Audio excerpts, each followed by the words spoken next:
Everyone in New York's elite circle knew the rumor. Alexander Sterling, the ruthlessly handsome CEO of Sterling Global, was ashamed of his wife. She was plain. She was quiet. She was the woman he left at home while he conquered Wall Street.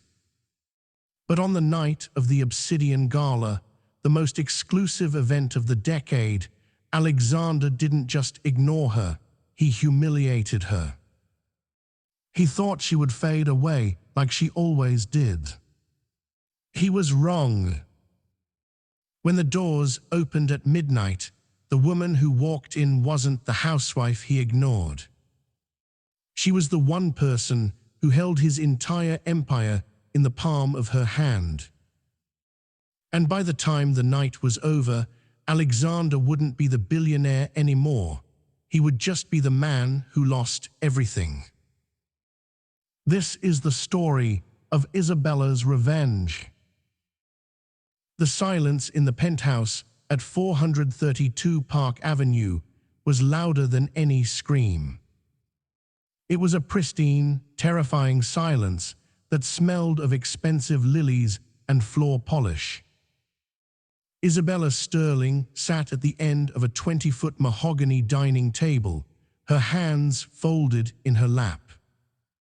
She was wearing a soft beige cardigan that had seen better days, her brown hair pulled back in a loose, uninspired bun.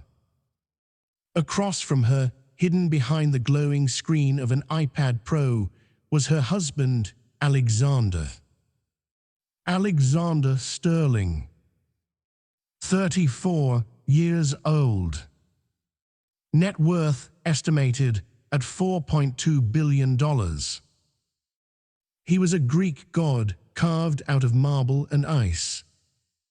He hadn't looked at her since he sat down 10 minutes ago. "Alex," Isabella whispered. He didn't blink.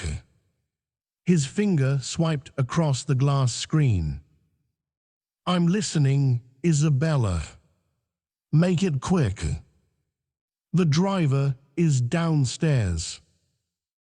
Isabella swallowed the lump in her throat. "It's our anniversary on Friday. 5 years.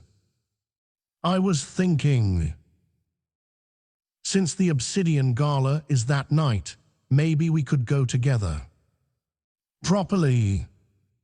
Not me arriving in the second car, but together." Alexander finally looked up. His eyes were a piercing, cold blue. He looked at her not with hatred, but with something worse, boredom. "The Obsidian Gala is a networking Shark Tank, Isabella," he said, his voice smooth and detached. "It's for players, investors, people who matter in the industry. It isn't a date night. Camilla is handling my schedule for the evening. You can come if you want, but don't expect me to babysit you while I'm trying to close the merger with the Kensington Group." Camilla. The name made Isabella's stomach turn. Camilla Vance was Alexander's chief strategy officer. She was 6 feet tall, blonde, sharp as a tack, and stunningly cruel. She was everything Isabella wasn't. "I don't need a babysitter, Alex," Isabella said, her voice trembling slightly. "I just want to be your wife. For one night." Alexander stood up, checking his platinum Patek Philippe watch. He smoothed his Italian suit jacket, ignoring her emotional plea entirely. "I have to go. Don't wait up. I'll be late prepping for the merger." He walked past her without a kiss, without a touch. The air currents from his movement chilled her skin. As he reached the private elevator, he paused, but didn't turn around. "And Isabella, if you do come to the gala, try to wear something that doesn't look like you bought it at a garage sale. The press will be there." The elevator doors dinged and slid shut, taking her entire world with him. Isabella sat alone in the billion-dollar apartment. She looked down at her hands. They were shaking. For 5 years, she had played the role of the dutiful, grateful wife. She had met Alexander when he was just a millionaire before the billions, before the fame. She had been a quiet support system, proofreading his contracts late at night, making him coffee, soothing his tempers. But to the world, and now to him, she was nobody. Just a lucky girl from a small town in Ohio who trapped a billionaire. Her phone buzzed on the table. It was a notification from the Daily Mail. Headline: Billionaire Alexander Sterling spotted dining at Le Bernardin with CSO Camilla Vance. Is the Ice King finally melting for the right woman? The photo showed Alexander laughing, actually laughing, with Camilla, whose hand was resting possessively on his forearm. Isabella stared at the photo. Something inside her, a thin, taut wire that had been holding her together for 5 years, suddenly snapped. She didn't cry. That was the strange part. Usually, she would cry. But this time, she felt a coldness spread through her chest that rivaled Alexander's. She stood up and walked to the floor-to-ceiling window, looking out over Central Park. "You want me to wear something that matters, Alex?" she whispered to the empty room. "Fine." She pulled her phone out and dialed a number she hadn't called in 6 years. A number with a Swiss country code. It rang twice before a deep, heavily accented voice answered. "Bonjour. This line is for private clients only. Identify yourself." "It's me, Henry," Isabella said, her voice shifting. Gone was the timid wife. In her place was a tone of steel and command. "Isabella Rossi. Code Black. The world thinks you are retired. Or dead." "I was sleeping, Henry," Isabella said, her eyes narrowing as she watched a hawk circle over the park. "But I'm awake now. I need the vault opened. And I need the file on the Kensington Group." "The Kensington Group." Henry sounded breathless. "But your husband is trying to acquire them." "I know," Isabella said. "He thinks he's buying a company. He doesn't realize he's trying to buy my company." 3 days before the gala, the humiliation reached its peak. The Sterling Foundation was hosting a preliminary cocktail hour at the Pier, one of New York's most historic hotels. It was a mandatory appearance for Alexander, and by extension, Isabella was expected to show up, smile, and stay out of the way. The ballroom was filled with the scent of expensive perfume and ambition. Men in tuxedos huddled in corners discussing stock options, while women in haute couture judged one another over rims of crystal flutes. Isabella stood near a pillar, holding a glass of sparkling water. She wore a simple navy dress, elegant but understated. She was trying to blend in. "Oh, look. It's the little mouse." The voice was like honey laced with arsenic. Isabella stiffened as Camilla Vance approached.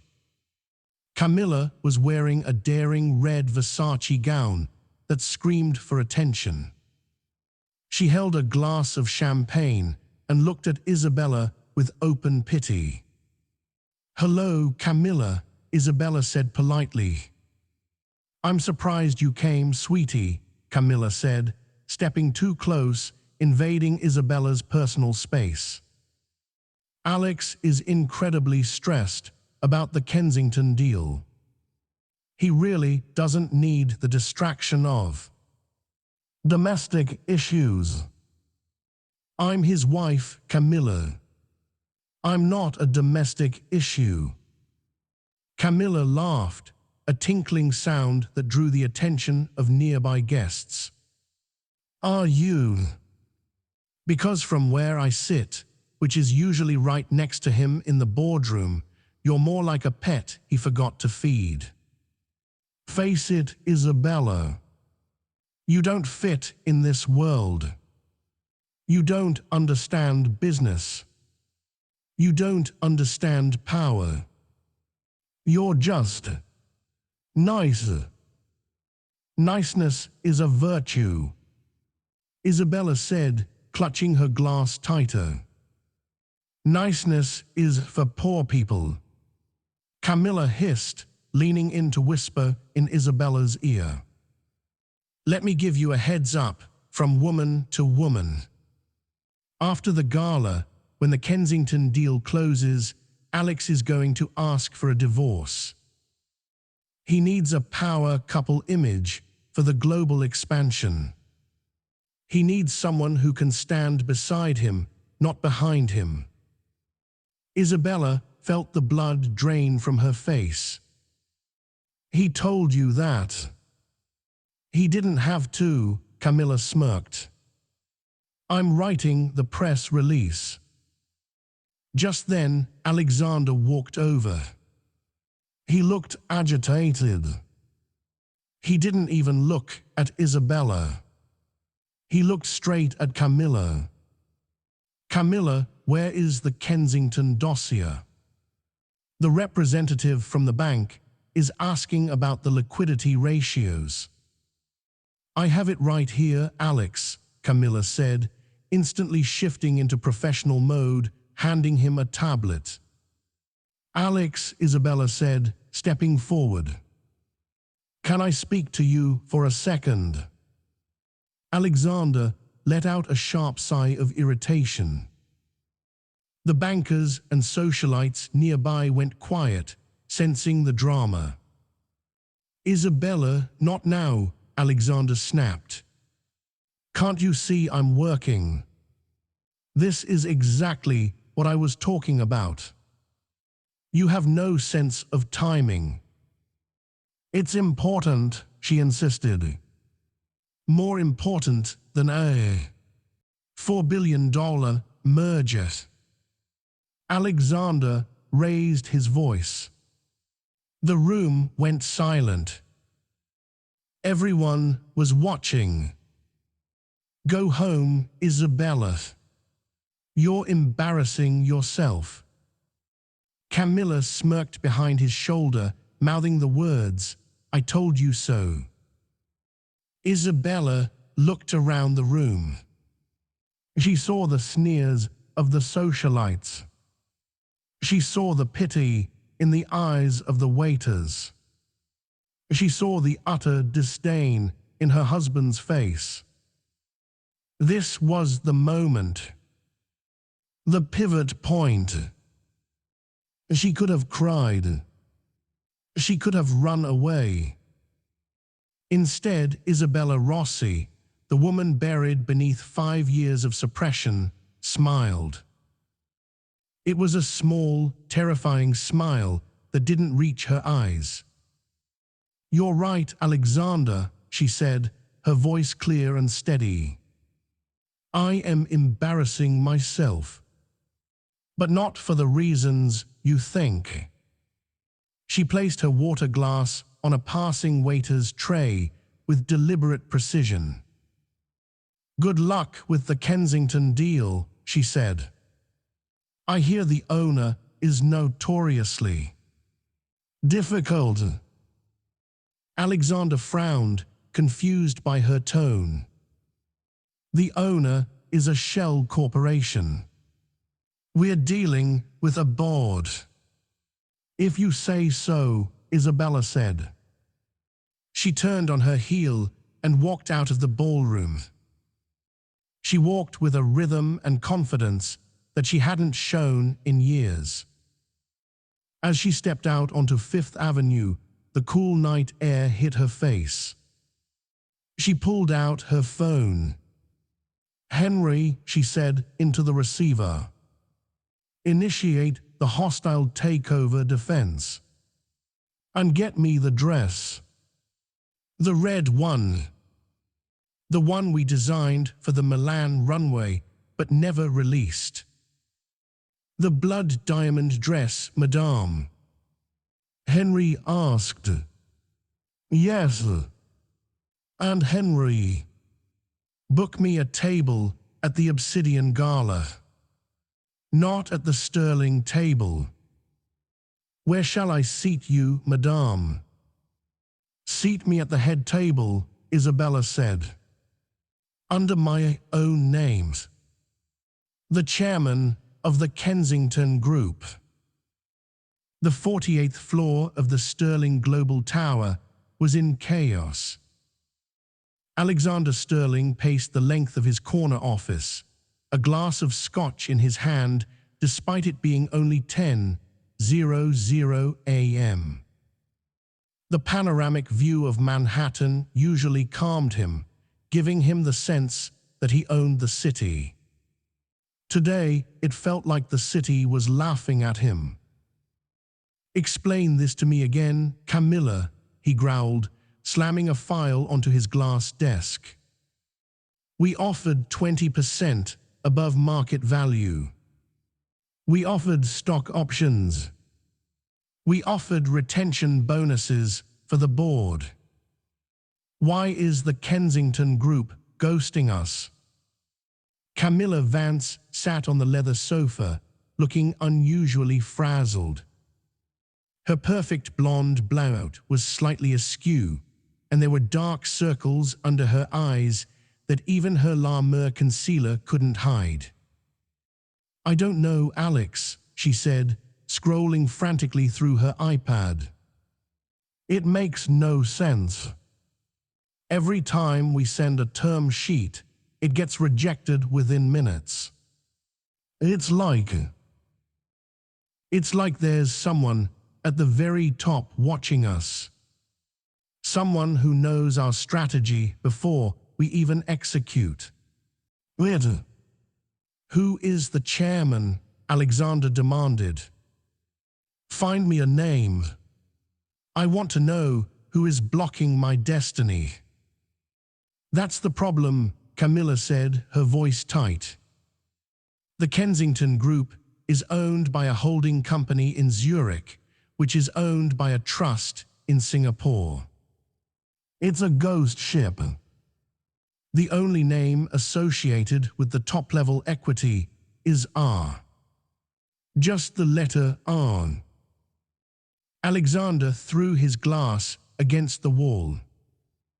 It shattered, amber liquid dripping down the expensive silk wallpaper. What kind of game is this? I need this merger to go through before the gala. If I walk into that ballroom without this deal secured, the Sharks, Vanderbilt, Rothschild, all of them, they'll smell blood in the water. He ran a hand through his hair. And to make matters worse, Isabella is acting strange. Camilla rolled her eyes, instantly regaining her composure at the mention of the wife. Oh, please. Did she burn the toast again? Or is she crying because you missed a movie night? No, Alexander said, narrowing his eyes. She's quiet. She moved out of the master bedroom 2 nights ago. She said she had a migraine and needed the guest suite.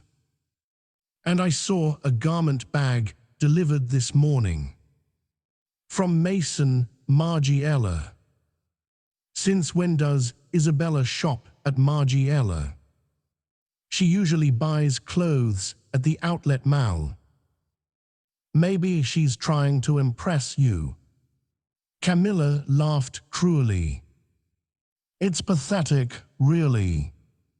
She's probably going to show up to the gala in some desperate dress, hoping you'll notice her. Don't worry, Alex. Once we announce the divorce, she'll be a distant memory. You'll be free.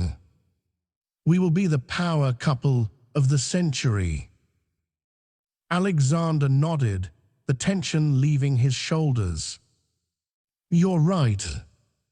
I'm overthinking it. Isabella is simple. She's harmless.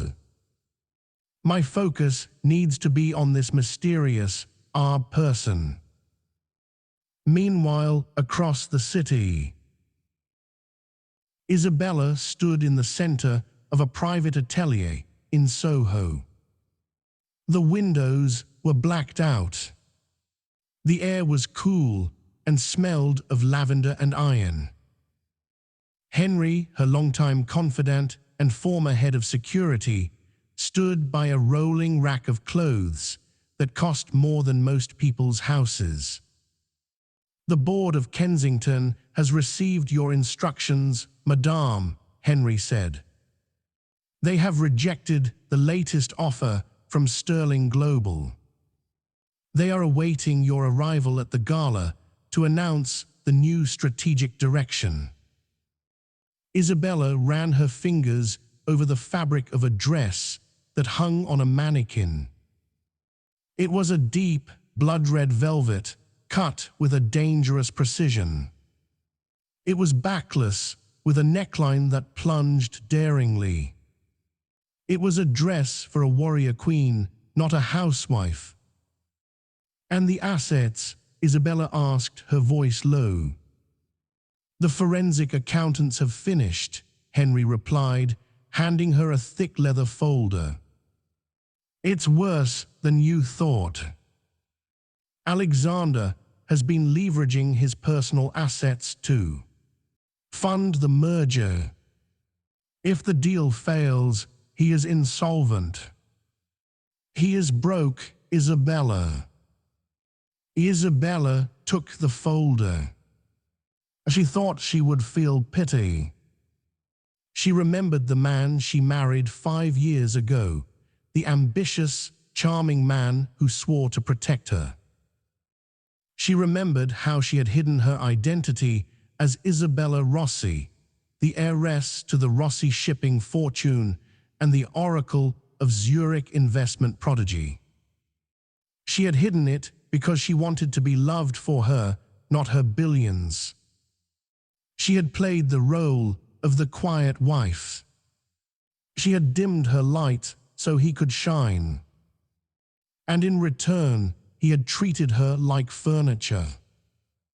He had planned to discard her for a woman like Camilla. He did this to himself, Isabella said, closing the folder with a snap. He wanted a trophy wife. He's about to realize that some trophies are too heavy to carry. She turned to the mirror. Her reflection stared back. The timid girl was gone. Isabella Rossi was back.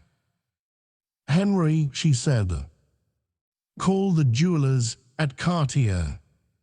Tell them I need the Romanov ruby necklace. The original, not the replica. Henry's eyes widened. The Romanovs. Madame, that piece is worth $40 million. It requires armed guards. Good, Isabella smiled coldly. I want Alexander to see exactly what he's losing. I want him to see the price tag. The night of the Obsidian Gala was electric. The steps of the Metropolitan Museum of Art were covered in a plush crimson carpet. Hundreds of paparazzi lined the barricades, their flashbulbs creating a stroboscopic lightning storm. The air buzzed with the chatter of New York's elite. Limousines arrived in a steady stream. Black Mercedes, Bentleys, Rolls-Royces. Out stepped the titans of industry, the Hollywood stars, the political heavyweights. At 8:15 p.m., a sleek silver Maybach pulled up. The crowd roared. Alexander Sterling stepped out. He looked every inch the billionaire in a custom Tom Ford tuxedo, his hair slicked back, his jawline sharp. He turned and offered his hand to the car. Camilla Vance emerged. She looked triumphant.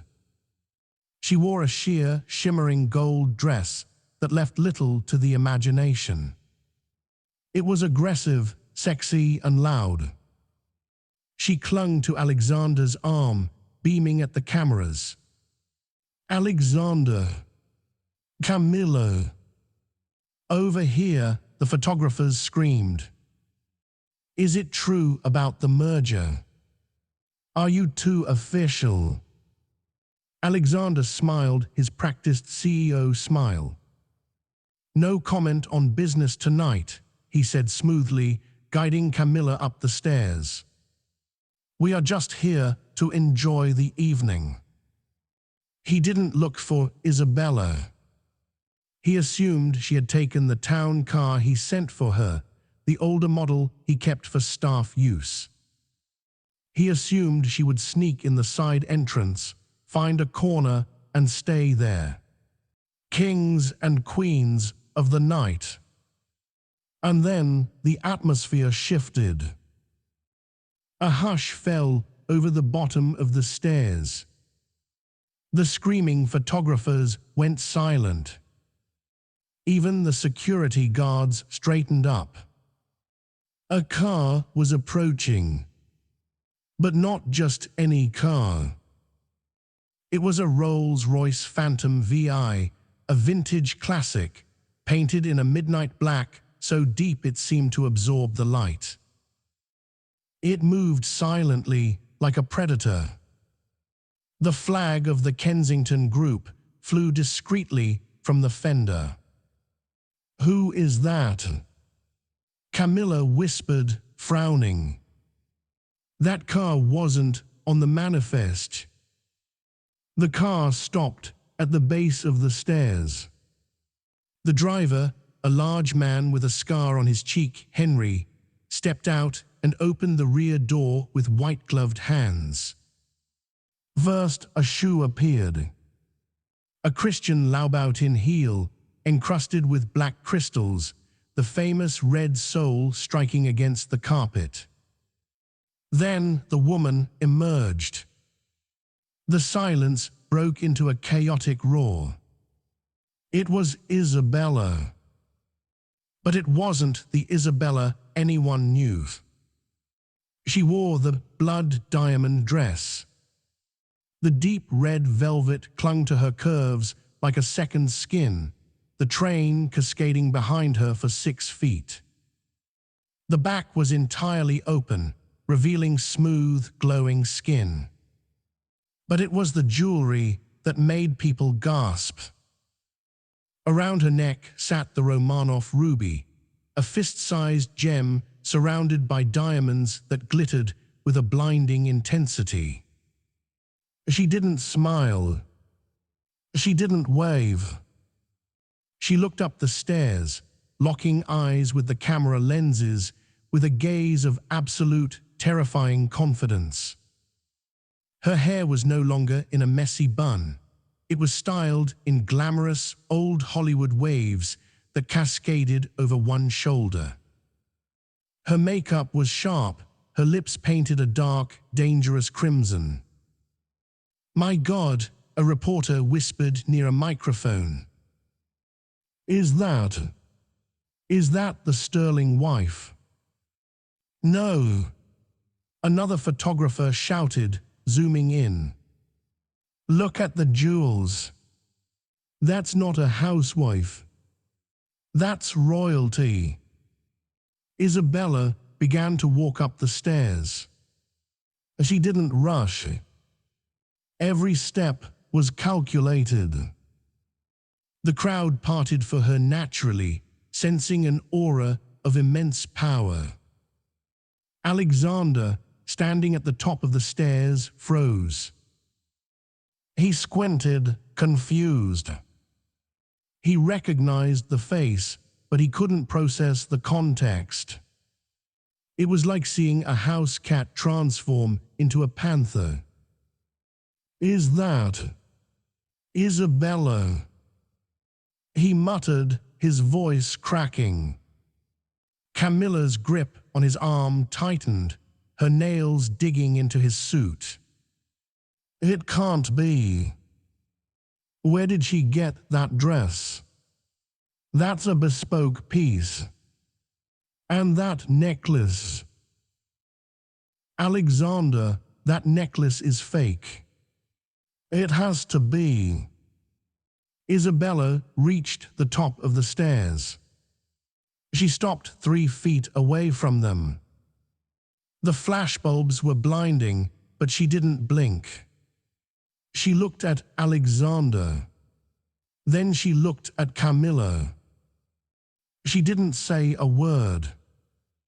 She simply arched one perfectly sculpted eyebrow, a look of amusement and disdain. "Isabella, the hell are you wearing? You're making a scene. Where did you get the money for?" She didn't let him finish. She simply turned her head away, breaking eye contact as if he were a boring waiter who had brought the wrong order. "Henry," she said, her voice amplified by the silence around them. "Escort me to my table. The air up here is polluted." She walked past them. She walked through them. The train of her dress brushed against Alexander's shoes, a symbolic gesture of her passing him by. Alexander stood there, stunned, his mouth slightly open. The press captured the moment perfectly, the billionaire looking like a confused child, while his wife walked into the gala like she owned the building. "Alex," Camilla snapped, pulling his arm. "Fix your face. The cameras." But Alexander couldn't look away from his wife's retreating figure. For the first time in 5 years, he wasn't looking at her with boredom. He was looking at her with fear. The ballroom of the Met was transformed into a wonderland of white orchids and gold silk. The Temple of Dendur loomed in the background, lit by soft purple uplighting. The seating chart at the Obsidian Gala was a strict hierarchy. The closer you were to the stage, the more money you controlled. Alexander strode into the room, dragging Camilla behind him. He was furious. He was confused. He needed to regain control. "We are at table 1, he told Camilla. "The Kensington rep is supposed to meet us there. I'm going to sign this deal, and then I'm going to drag Isabella home and find out who she's sleeping with to afford those rocks." He marched up to table 1, the center table directly in front of the podium. He stopped. His name card wasn't there. He scanned the gold-embossed cards on the table. Senator Davis. Lady Rothschild. The Duke of Sussex. There must be a mistake, Alexander fumed, flagging down a maitre d'. I am Alexander Sterling. Table 1. Why isn't my card here? The maitre d', a man with an expression of stone, checked his clipboard. Mr. Sterling. Ah, yes. There was a reorganization of the seating chart requested by the event's primary sponsor. I am a sponsor, Alexander barked.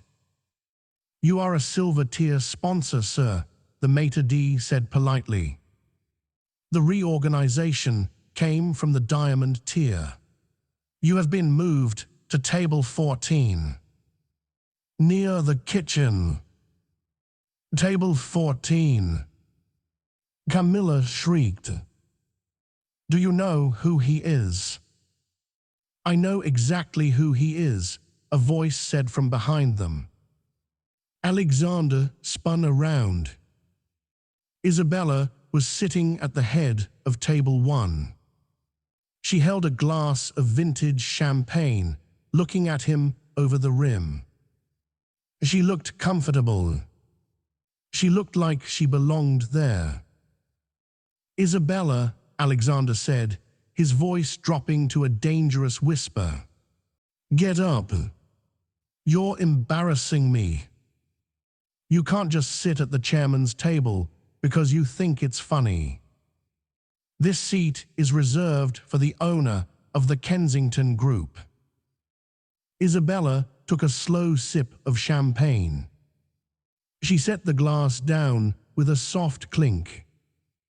I know, she said. The world stopped spinning for Alexander. What did you say? Isabella stood up. She wasn't tall, but in that moment she loomed over him. I said, I know, Isabella repeated, her voice projecting clearly enough for the surrounding tables to hear. This seat is reserved for the owner of the Kensington Group. That is why I am sitting in it. Camilla let out a harsh, nervous laugh. You own Kensington. Don't make me laugh, honey. You can't even balance a checkbook. You're a nobody from Ohio. Isabella turned her gaze to Camilla. It was a look of pure annihilation.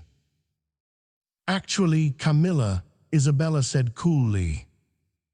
I am from Ohio. But the money comes from Zurich. My mother's maiden name is Rossi. Does that ring a bell? The color drained from Alexander's face. Rossi, as in Rossi shipping.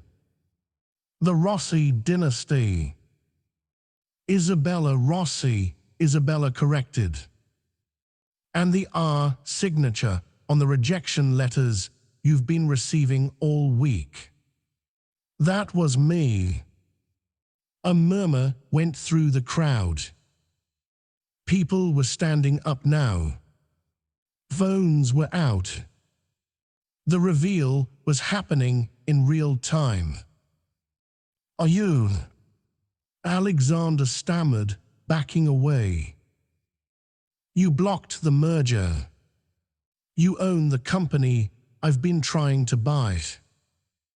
I didn't just block it, Alexander, Isabella said, stepping closer. I scrutinized it. And frankly, your books are a mess. She picked up a linen napkin and dropped it on the table, dismissing him. You leveraged 80% of your personal equity to fund this acquisition, she announced, her voice steely. You assumed the deal was a lock. You spent money you didn't have. And since I, as the chairman of Kensington, am officially rejecting your offer, well, she tilted her head, a mock expression of sympathy on her face. That means your stock is going to plummet when the markets open tomorrow. The banks will call in your loans. By noon tomorrow, Alexander, you won't be a billionaire. You'll be bankrupt. Alexander felt his knees go weak. He grabbed the back of a chair to steady himself. The room was spinning. The whispers of the elite were like a swarm of bees. Is it true? She played him. The wife is the shark. He's finished. No, Alexander gasped. You wouldn't. We're married. We have a prenup. You can't. The prenup protects my assets from you, Isabella smiled. It doesn't protect you from your own stupidity. You signed it without reading it, remember? You were too busy staring at your reflection. Camilla, realizing the ship was sinking, tried to distance herself. She stepped back. From Alexander. I didn't know, she stammered, looking at Isabella. Ms. Rossi, I was just following orders. Save it, Camilla, Isabella cut her off. You're fired. I already bought the controlling stake in Sterling Global's board via a shell company this afternoon. My first act as majority shareholder was terminating your contract. Security is waiting to escort you out. 2 large security guards materialized out of the crowd, flanking Camilla. This can't be happening, Camilla screamed as she was led away, her dignity in tatters. Alexander stood alone. The man who had everything 10 minutes ago now had nothing. He looked at Isabella, his eyes pleading. Isabella, please, please. Why did you do this? Isabella looked at him. The anger in her eyes faded, replaced by a cold, distant pity. Because, Alexander, she said softly, I gave you 5 years to love me. I gave you my heart. And you treated it like a bad investment. She turned her back on him. Now, if you'll excuse me, she said to the room. I believe dinner is served. She sat down. Alexander stood there for a moment longer, a ghost in a tuxedo, before the security guards gently touched his arm. Sir, the guard said, we need to ask you to leave. This is a private event. The billionaire who ignored his wife was escorted out of the party, while the wife he ignored toasted to his ruin. The morning after the Obsidian Gala, the sun rose over New York City, indifferent to the ruins it illuminated. But for Alexander Sterling, the sunrise felt like an interrogation lamp. He hadn't slept. He sat on the edge of the bed in the guest room of his own penthouse. The master bedroom was locked, Isabella having changed the codes remotely, scrolling through the carnage on his phone. CNBC, Sterling Global stock plummets 74% in pre-market trading. The New York Times, The Red Queen, how Isabella Rossi dismantled an empire in one night.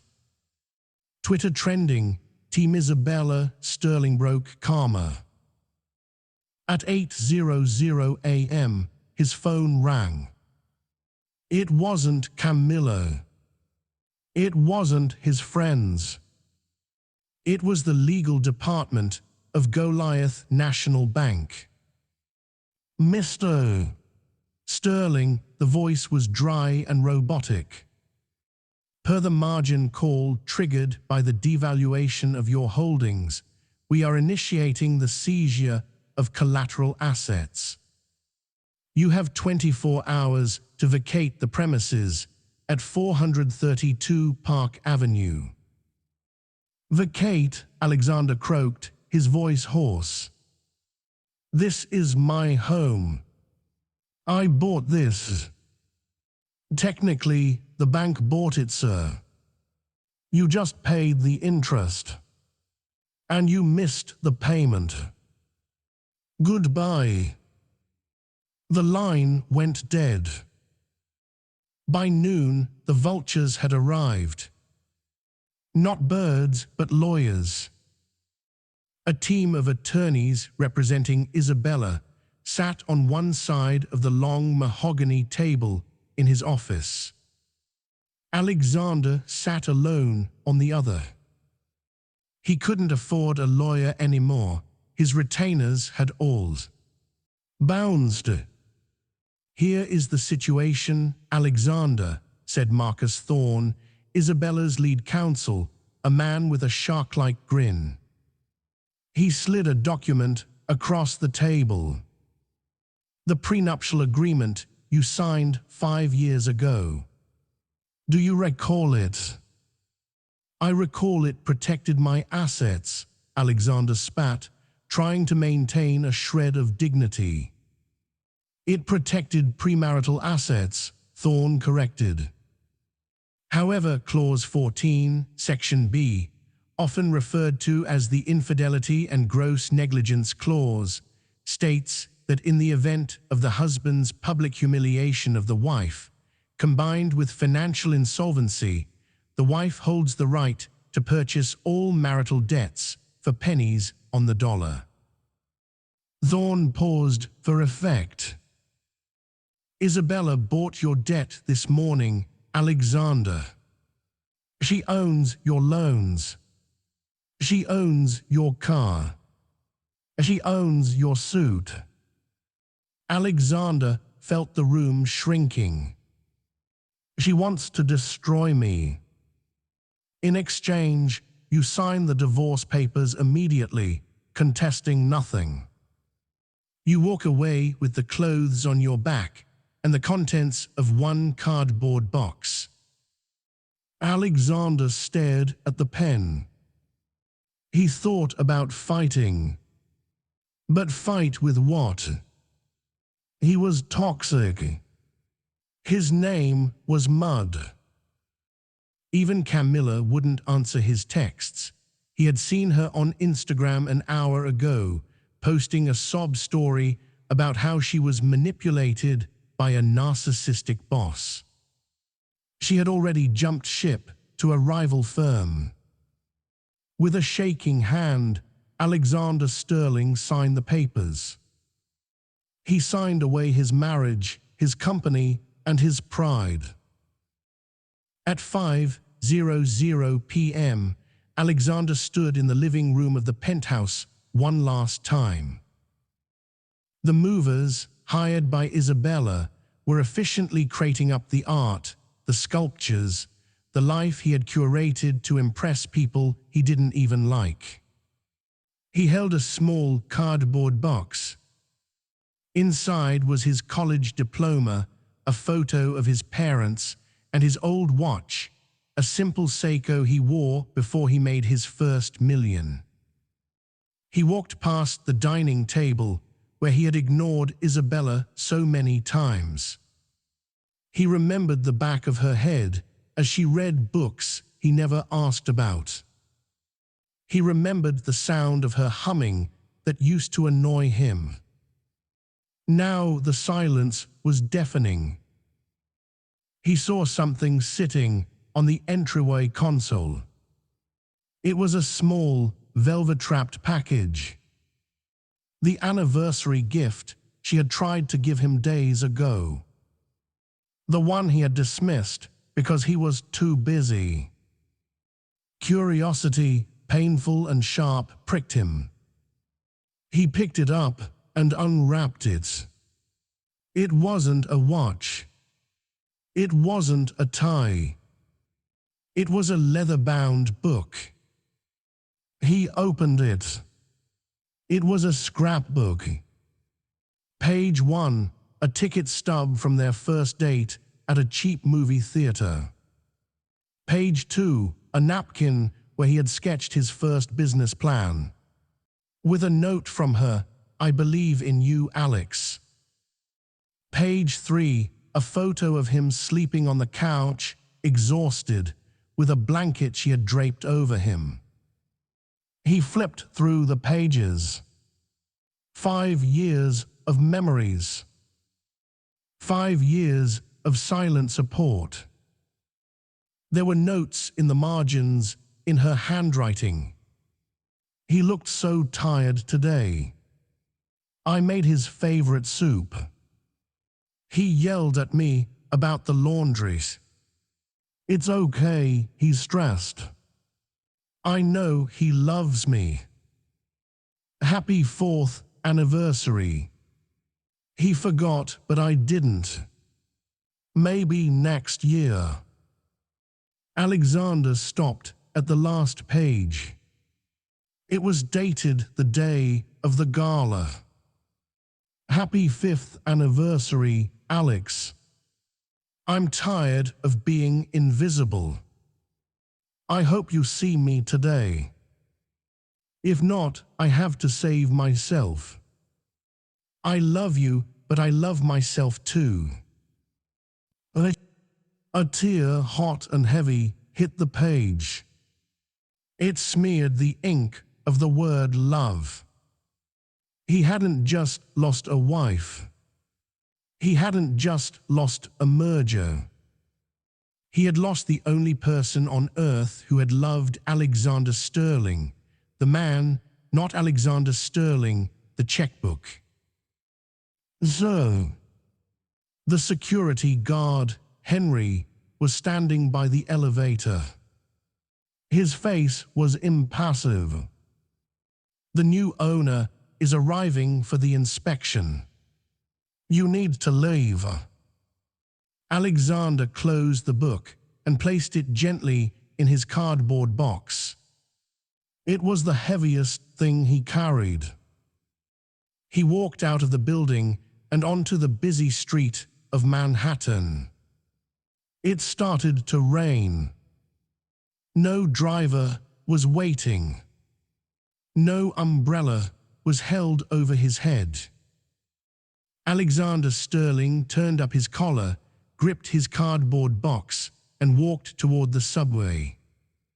He disappeared into the crowd, just another anonymous face in the city he used to think he owned. 1 year later, the New York winter had a way of stripping the city down to its bones, much like the scandal of the century had stripped the Sterling name of its luster. A year had passed since the night of the Obsidian Gala, a night that was now taught in business schools as the ultimate black swan event and whispered about in Manhattan salons as the greatest act of social regalia in history. The Rossi Sterling Tower, formerly the monolithic Sterling Global Headquarters, had undergone a metamorphosis. The cold, sterile lobby of white marble and aggressive security had been replaced by a warm, inviting space filled with living green walls, rotating exhibits from local artists, and a foyer that smelled of cedar and high-end espresso. The logo on the glass was no longer a sharp, predatory S. It was a stylized R, soft yet unbreakable. Isabella Rossi, she had dropped the Sterling name within 48 hours of the divorce, sat in her office on the 50th floor. She wasn't hidden behind the massive mahogany desk that Alexander had used to intimidate his subordinates. Instead, she sat at a circular glass table near the floor-to-ceiling windows. Sunlight flooded the room, glinting off the simple gold band she now wore on her right hand, a gift to herself to symbolize her own autonomy. Her chief of staff, a sharp young woman named Sarah, entered quietly. "The quarterly reports for the Rossi Philanthropy Fund are ready, Isabella. We've successfully funded the construction of 3 new shelters in Brooklyn, and the scholarship program for women in STEM is oversubscribed." Isabella smiled, a genuine, relaxed expression that reached her eyes. "Good. Let's increase the endowment for the scholarships. I want to make sure we aren't just giving them a seat at the table, but the tools to build their own tables." As Sarah left, Henry stepped into the office. He no longer wore the stiff, menacing suit of a bodyguard. He looked comfortable in a charcoal sweater, his presence more like that of a trusted uncle than a sentinel. "Isabella," Henry said, his voice dropping an octave. "He is downstairs." Isabella didn't need to ask who. She felt a slight ripple in the air, a phantom ache from a life she had lived a century ago. "Did he ask for a meeting?" "No," Henry replied. "He told security he was just returning something." "He looks different, Isabella." If the guards hadn't checked his ID, they might not have recognized him. "Should I have him escorted away?" Isabella looked out at the city. She saw the glittering skyline where she had once been a ghost, a shadow in the wake of a powerful man. She was no longer that person. She was the sun, and the city revolved around her now. "No," she said softly. "Let him up, Henry. Give us 10 minutes. And please, no recording, no security in the room. Just 2 people." The elevator doors opened, and Alexander Sterling stepped out. The man who had once commanded rooms with a single look now seemed to shrink into the space. The tan from his private summers in the Hamptons had faded to a pale, tired gray. He wasn't wearing a $4,000 Tom Ford suit. He wore a simple navy blazer from a department store and a pair of chinos that had seen better days. His hair, once perfectly coiffed, was slightly longer and flecked with more silver than a 35-year-old should have. He stopped at the threshold of her office, his eyes widening as he took in the change. The room was no longer a temple to his ego. It was a sanctuary of intelligence. "Isabella," he said. His voice was sandpaper, rough, dry, and lacking the arrogant resonance of the past. "Alexander," she replied. As she stood up, but she didn't move. Toward him. The distance between them was only 20 feet, but it felt like a canyon. "Please come in." He walked in, his footsteps heavy. He didn't look like a titan of industry. He looked like a man who had walked a long way through a cold rain. He held a small, square package wrapped in plain brown paper. "I won't stay long," he said, his eyes darting around the room before landing on her.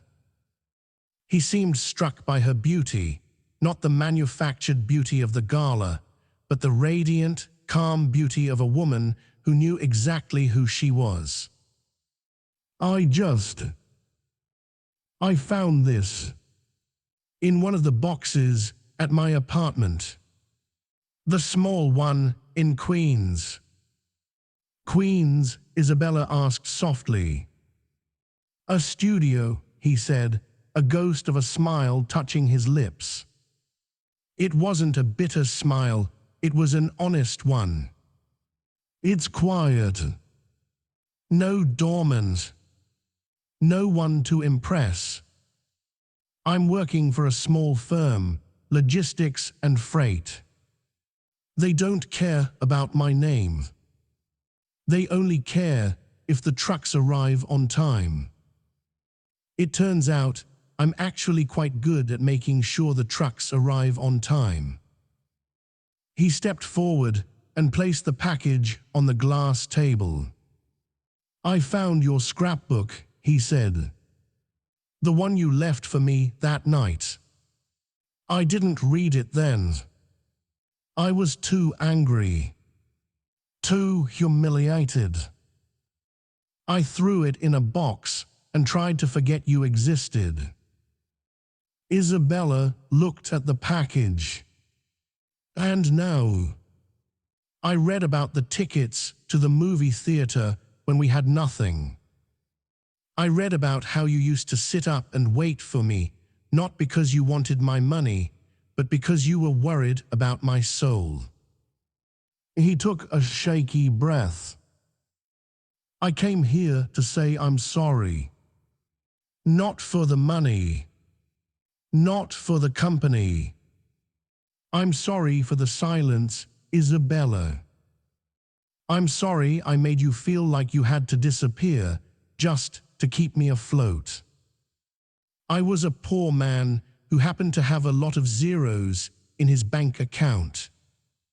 Now I have almost nothing, and I feel more like a human than I ever did.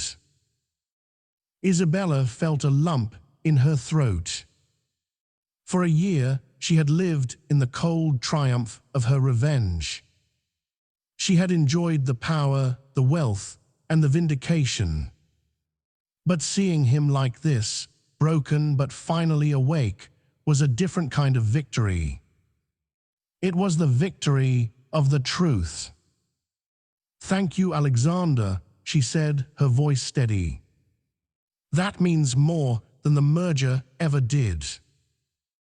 Alexander looked at her, and for a fleeting second, the old spark returned to his eyes, the spark of the man she had fallen in love with in that small Ohio town. Is there any version of this story where the man I am now could take the woman you are now to dinner? Just as people. No cameras, no rubies, no Kensington group. The silence that followed was heavy with the weight of 5 years of neglect. Isabella looked at him, and she saw the man he could have been.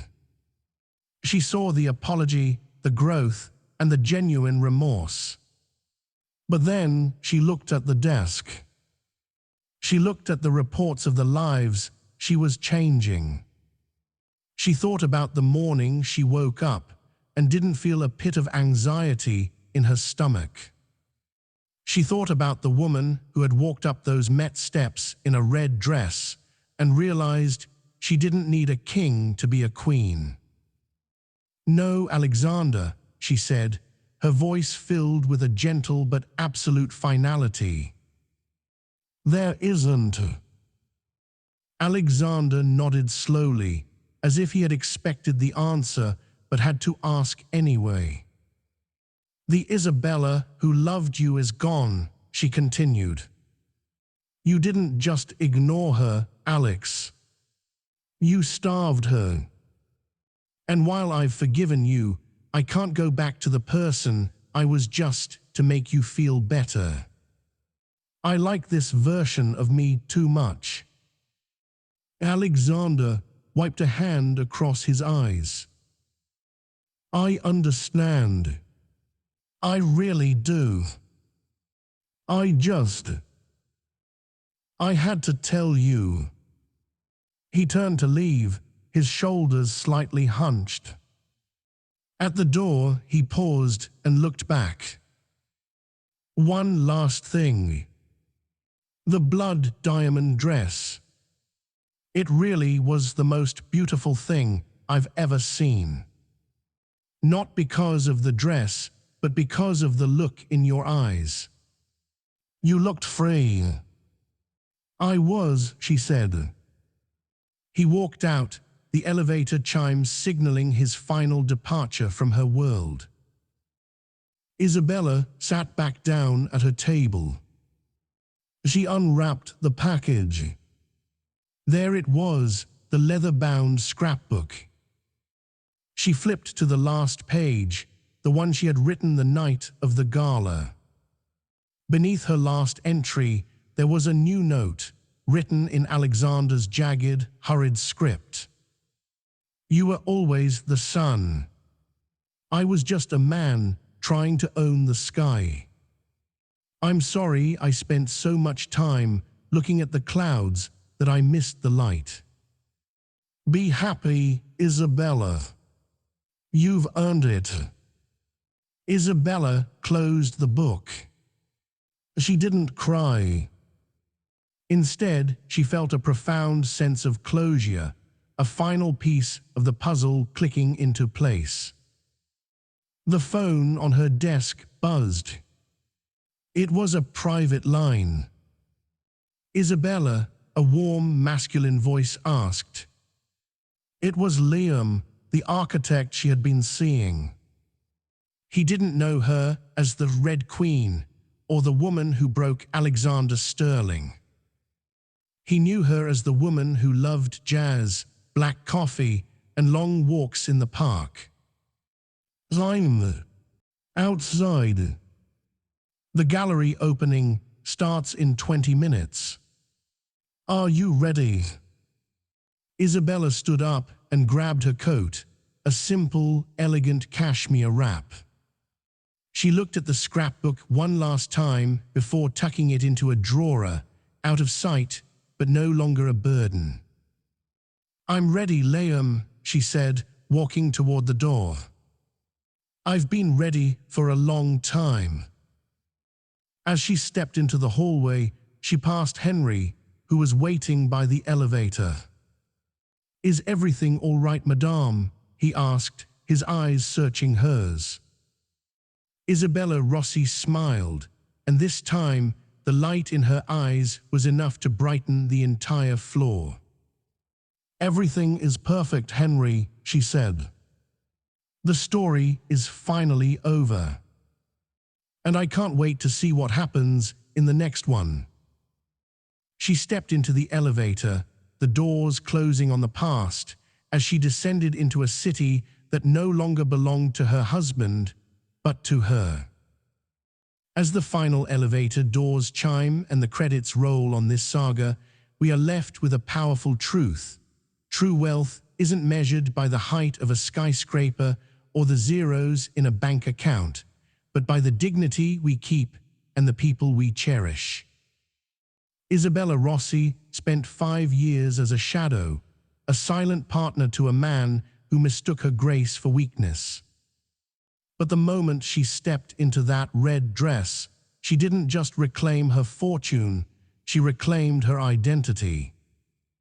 Alexander Sterling's fall was more than a financial collapse, it was a moral reckoning. He learned the hardest way possible that when you ignore the person who loves you at your lowest, you don't deserve them at your highest. By the time he found his humanity in a small apartment in Queens, the woman who had nurtured his dreams had moved on to build a reality of her own. Isabella's journey from the invisible wife to the Red Queen of New York is a testament to the fact that you should never underestimate a quiet heart. It might just be the engine of an empire. If Isabella's epic transformation and her chillingly perfect revenge gave you chills, make sure to smash that like button. It's the best way to support the channel, so we can keep bringing you these high-stakes stories of drama and justice. How would you have handled that final confrontation? Would you have given Alexander a second chance, or was Isabella right to close that chapter forever? Drop your thoughts in the comments below. I love hearing your take on these twists. Finally, if you're new here, don't forget to subscribe and turn on the notification bell. We have a brand new story of betrayal and billionaire secrets dropping later this week, and trust me, you won't want to miss it. Thanks for watching and stay empowered.